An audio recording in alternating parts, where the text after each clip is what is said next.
Hey guys, this is Jen. We're going to be working with crepe paper and cutting it on both the DX and the CM machines. Understand, this crepe paper is not the typical crepe paper like we used to have when we had our birthday parties and streamers everywhere, okay? This is heavy crepe paper, alright? And you can tell it's almost like straw paper, alright? So that's why it is actually cuttable on our machines. It's not the light stuff. You can even tell by looking through it, alright? So it's got some substance to it. You can tell by me doing this that it's not easily bendable. So that's why we can lay it on our mat and actually cut it. So let's get to that. Okay, so I've cut a little piece here, and I've stuck it down to my zig tack mats. I don't use any other tack, guys. If you've been in my group, you know this. If you've been hiding under a rock for some strange reason and are not in my group, you can join it. The link is in my description here. Oops, sorry. So we are up here. We're just going to pick a file off of the machine quick.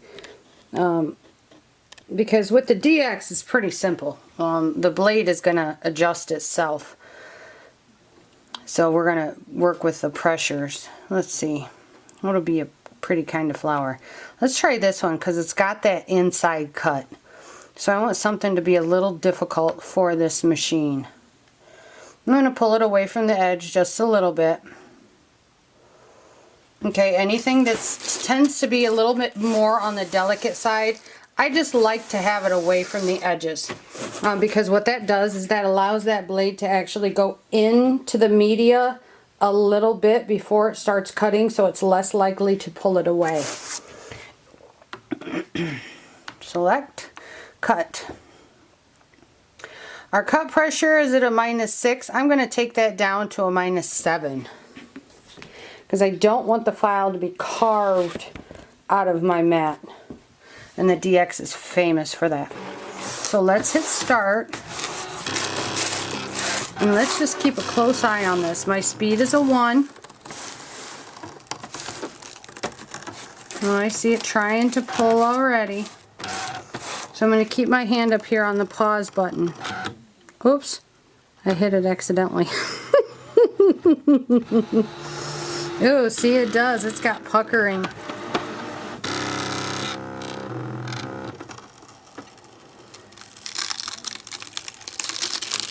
Ew, look at that. Ew. Not good at all. Look at what that did. Ew. Okay. So let's try. We're going to try flipping this over, not stretching it. Don't stretch it out. We're going to try flipping this bad boy over so that our bad spot is at the bottom.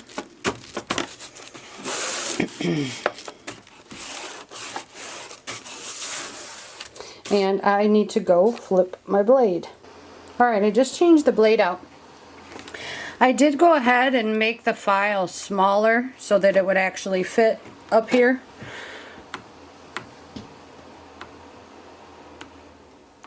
I'm not going to decrease the pressure anymore because the cut actually, I'm going to increase the pressure to a -6 because the cut was a little catchy. So we'll see how this goes. You see I held my hand there to get the heat from my hand to activate the adhesive a little bit better. And we'll see how this goes. Remember, the cut is smaller, but the blade is brand new. Now I am keeping the pressure away from this blade at all costs. So this blade will never see high pressure. Boy, that is still kind of ugly. Nope. I'll let you see what just happened. It caught the edge. And this is why I have my rule of leaving it away. That's exactly what happened. It caught the edge there and peeled it over. But the cut was going good until it caught that edge. Do you see that? But that's why I have that rule of where I move it down. Okay, so I move it over and down from the top.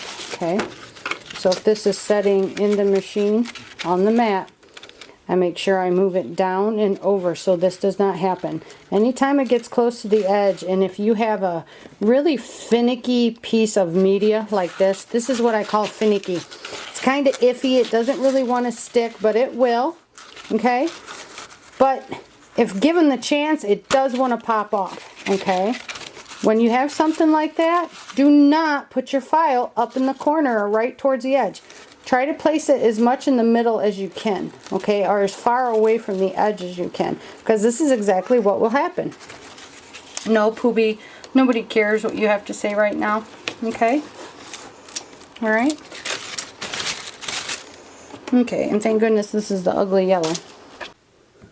Awful. Okay, so now what I've done is I've kept that same small file. I've just moved it 1 inch down and 1 inch in. I placed a new piece of material here, okay? So we're gonna see how well this goes in and cuts it, because I don't like this color yellow, so I don't care if we use it all. So I can show you guys how to deal with problems that will come up, okay? It's just the chances you have with your machine. Okay, so let's hit start. I haven't changed anything else.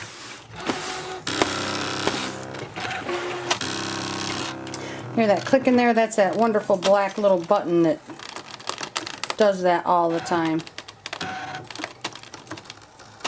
Listen to that noise it's making. Holy cow smacks.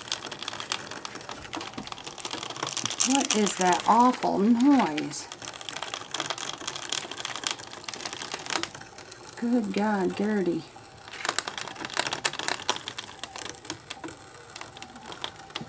That just sounds awful.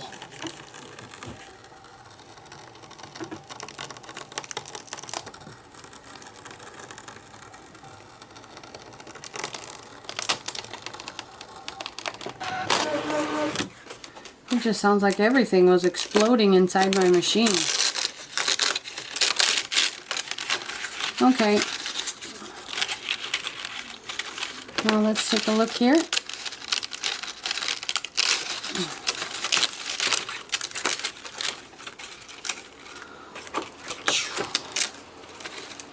There we go. Had kind of an odd little cut right here. But that's how it came out. Okay, but again, there's a really odd little, oops, little cut right here. It's got a like little tail on it.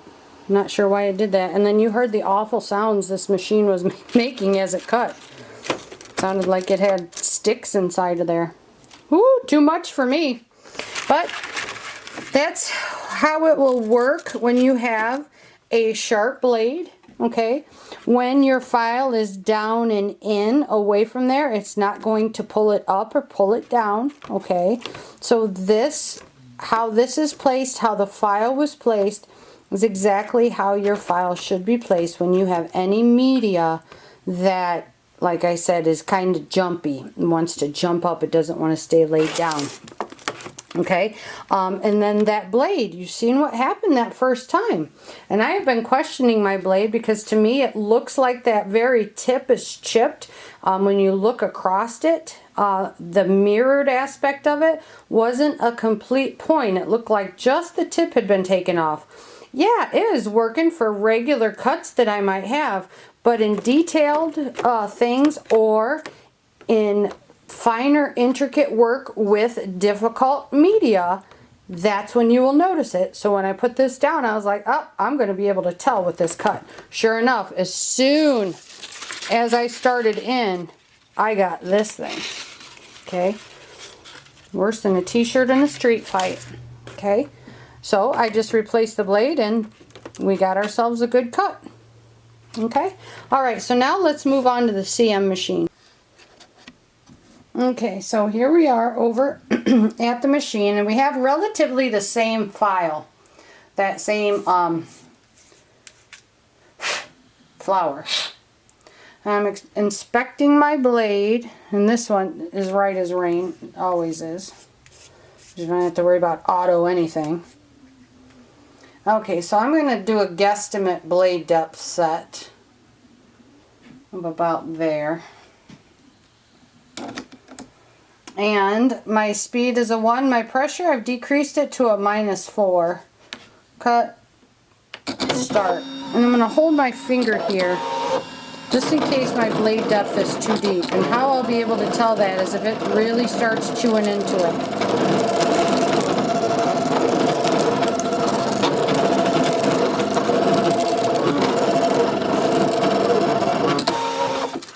Well, let's see how close that is. Ooh, that's so close. So I'm going to take it up another tick.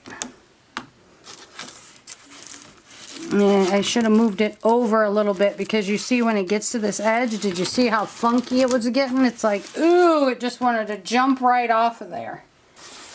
So I think it might still be too close to this edge. This is the one thing I love about this small carriage, is the ability to get in here and hang on for dear life if you need to. Because of the difference in the speed. Okay. So, let's see here. Oh, we got a kind of a bad cut right here.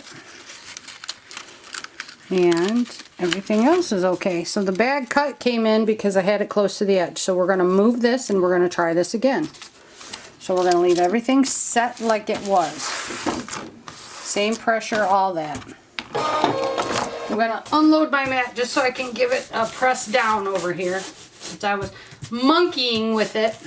Okay. So I just pressed it down.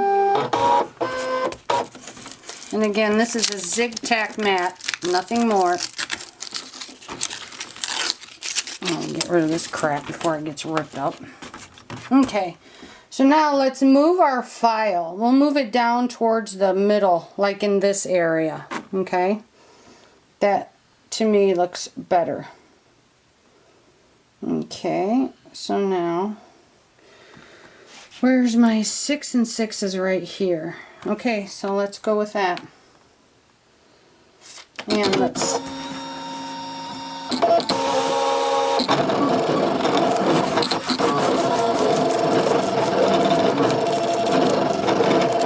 That's the one thing I do love about the DX is the slower speed. You take that slower speed and put it on this machine and it would be absolutely amazing. Can you get it? Let's see. My blade probably should have been maybe a tick deeper, but I think we can get it. Yep. So again, putting your file in off away from the edges is key, but we got it right here. No problem. Although you don't really want to have to pick apart your stuff. But cutting crepe paper can be a little goofy anyhow. Alright, so there it is on the DX. I will tell you, at a pressure of, now understand, this is my blade, my machine, my mat. Okay, mine, not yours. You should always do a test cut to gauge where your blade depth is kind of close. Note that it may not tell you, normally doesn't, if your file will be cut all the way around. To understand that, before you eject your mat, if you notice in most videos, you don't ever see me eject my mat. I'll rip my media off before I ever eject my mat, correct? Okay, do your test cut. Then if you have cardstock, come up and do a test lift. If you have vinyl, do a test pick all the way around the outside lower edge. You don't want to do it really on the inside because if you have to recut it, it's going to go back in and it can catch, okay? If it's good, fine, eject it. If it's not, slightly deepen your blade and recut it, okay? But for my machine, my cut pressure was at a -4. My blade depth is at a 6.25. But I can tell you, my blade depth is a lot different than a lot of other people's, okay? But that's what it is. for crepe paper. And it was a little sticky on the removal. Okay, but look, I placed that right towards the middle there, not on the edge. When you place it on the edge, you're going to have issues, and that's for both machines, not just the CM, for both the CM and the DX. I personally still love the way the DX cuts. To me, I think it just cuts much better, or the CM cuts much better than the DX. Okay, but that's my own personal opinion. Alright guys, if you have any questions, or you would like to join a group that helps people, you can come and find me over at ScanNCut Canvas and Scal Help on Facebook. Thanks a lot, guys.